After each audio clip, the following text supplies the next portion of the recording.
একটি ক্ষেপণাস্ত্রের আঘাত আর তাতে ওলটপালট হয়ে গেছে মধ্যপ্রাচ্যের পুরো ক্ষমতার সমীকরণ। ইরানের সর্বোচ্চ নেতা আয়াতুল্লাহ আলী খামেনির মৃত্যুর পর এখন বিশ্বজুড়ে ঘুরপাক খাচ্ছে একটাই প্রশ্ন, আসলে কোথায় আছেন মোজতবা খামেনি? তিনি কি সত্যি জীবিত, নাকি তেহরান বিশ্বের চোখের সামনে লুকিয়ে রাখছে আরো বড় কোনো সত্য?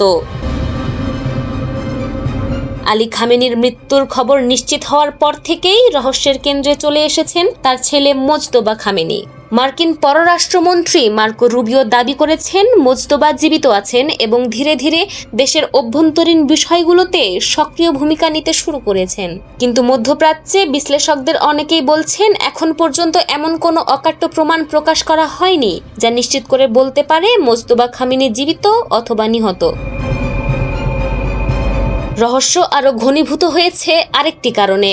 ক্ষমতা গ্রহণের পর তার নামে যে প্রথম বিবৃতি প্রকাশ করা হয় সেটি তিনি নিজে ক্যামেরার সামনে এসে পড়েননি, বরং ইরানের রাষ্ট্রীয় সংবাদ মাধ্যমের একজন উপস্থাপক সেই বক্তব্য পাঠ করেন। ফলে প্রশ্ন উঠেছে, তিনি কি গুরুতর আহত, নাকি নিরাপত্তাজনিত কারণে সম্পূর্ণ গোপনে রাখা হয়েছে তাকে? পিতার মৃত্যুর পর ইরানের 88 সদস্যের বিশেষজ্ঞ পরিষদ দ্রুত মোজতবা খামেনিকে নতুন সর্বোচ্চ নেতা হিসেবে মনোনীত করে। এরপর ইসলামিক রিভলিউশনারি গার্ড কর্পস, সেনাবাহিনী, পুলিশ এবং গার্ডিয়ান কাউন্সিল তার প্রতি আনুগত্য ঘোষণা করে। অর্থাৎ ক্ষমতার কেন্দ্রগুলো অন্তত আনুষ্ঠানিকভাবে নতুন নেতৃত্বকে মেনে নিয়েছে। তবে ক্ষমতায় এসেই কঠোর বার্তা দিয়েছেন মোজতবা। তার নামে প্রচারিত প্রথম ভাষণে হরমুজ প্রণালী বন্ধ রাখার ঘোষণা আসে। একই সঙ্গে মধ্যপ্রাচ্যে থাকা মার্কিন ঘাঁটিগুলোকে সরাসরি হুমকি দেওয়া হয়। এতে নতুন করে উদ্বেগ তৈরি হয়েছে আন্তর্জাতিক অঙ্গনে, কারণ বিশ্বের তেল সরবরাহের একটি বড় অংশ নির্ভর করে এই হরমুজ প্রণালীর ওপর।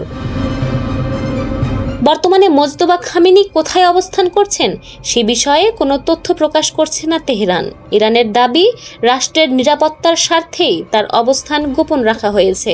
কিন্তু সমালোচকরা বলছেন অবস্থান গোপন রাখা আর জনসমক্ষে না আসার মধ্যে বড় পার্থক্য রয়েছে। এদিকে ইরান, যুক্তরাষ্ট্র ও ইসরায়েলের মধ্যকার দীর্ঘদিনের উত্তেজনা এখন নতুন মাত্রা পেয়েছে।